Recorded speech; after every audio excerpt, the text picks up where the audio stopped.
মোহনবাগান বল পজিশনে এই মুহূর্তে কিছুটা এগিয়ে রয়েছে, দেখা যাক কি করেন রক্ষণভাগ থেকে উঁচু সেন্টার, ওখান থেকে হেড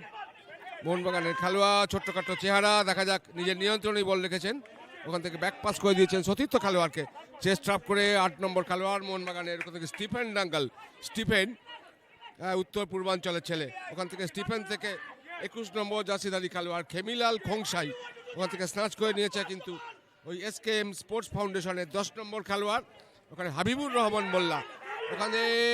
শেষ পর্যন্ত দেখে শুনে একটু ঝুঁকি হয়ে গেছে, দেখা যাক এসকেএম স্পোর্টস ফাউন্ডেশন ওখানে কিন্তু একাধিক, এবং কিন্তু গোলের জন্য ছকছক করছেন ওখানে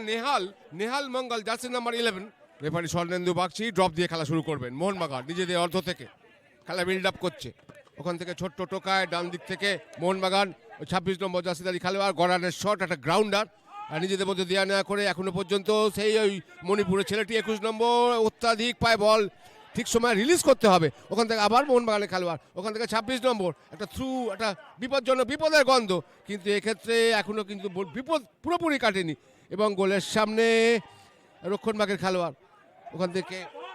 এসকেএম স্পোর্টস ফাউন্ডেশনের ওখান থেকে বিপদ মুক্ত করেছেন। এসকেএম পাল্টা আক্রমণ সানাচ্ছে 14 নম্বর জার্সিধারী খেলোয়াড়, ওখান থেকে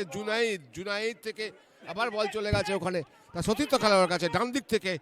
এসকেএম স্পোর্টস ফাউন্ডেশন, ওখান থেকে আবার এসকেএম এর 14 নম্বর জুনাইদ ডান পা করে